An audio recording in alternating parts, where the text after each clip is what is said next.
The night was alive with the vibrant glow of carnival lights and the echoing laughter of thrill-seekers. Families and friends strolled through the lanes of the old Funfair, indulging in the sugary delights of cotton candy and caramel apples. Among them was a young woman named Emily, who had come to the Funfair with her friends for a night of excitement. As the group wandered through the bustling midway, Emily's eyes were drawn to the towering Ferris wheel. She had always loved the Ferris wheel, the way it slowly ascended, offering a breathtaking view of the entire fairground. Tonight, however, there was something different about it, something unsettling. A cold wind blew through the Funfair, causing Emily to shiver. She pulled her jacket tighter around her and glanced at her friends, who were too engrossed in their conversation to notice the sudden drop in temperature. "Come on, Emily," her friend Jessica called out, breaking Emily's thoughts. "Let's go on the Ferris wheel." Reluctantly, Emily nodded and followed her friends to the ride. They climbed into the creaking carriage, and the ride operator, a grizzled old man with a vacant expression, secured the safety bar. The Ferris wheel groaned to life, and they began their ascent. As they reached the peak, Emily felt a sense of unease wash over her. She looked down at the sprawling Funfair below, the twinkling lights and swirling rides creating a mesmerizing mosaic. But then she saw something that made her blood run cold, a dark figure moving through the shadows, unseen by the revelers below. The figure was cloaked in black, blending into the night. Emily's heart raced as she watched the figure slip behind a tent, disappearing from view.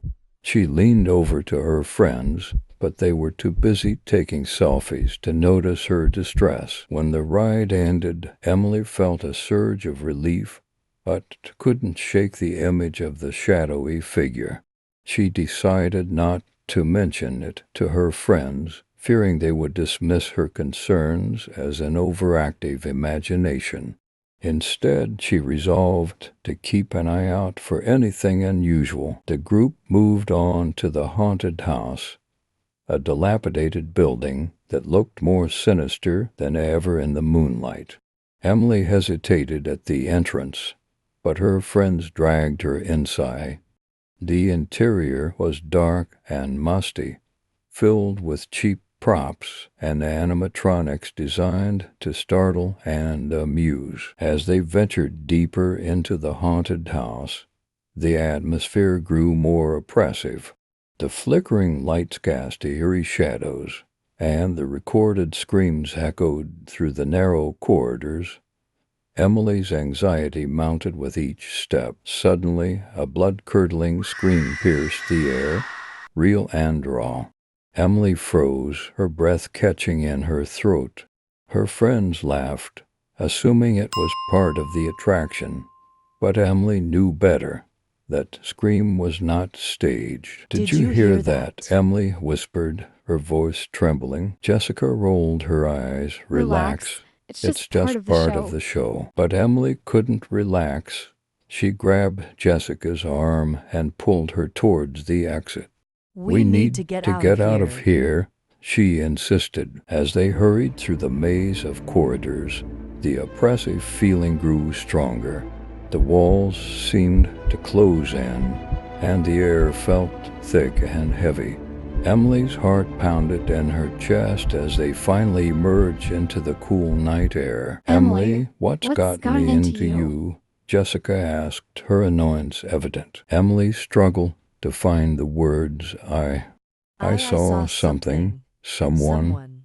There's something wrong here. Jessica sighed. You just spooked. Let's go get some funnel cake and calm down. But Emily couldn't shake the feeling of dread. She glanced around the Funfair, searching for any sign of the shadowy figure. Her eyes were drawn to a darkened corner near the Funfair's perimeter, where an abandoned carousel stood in eerie silence.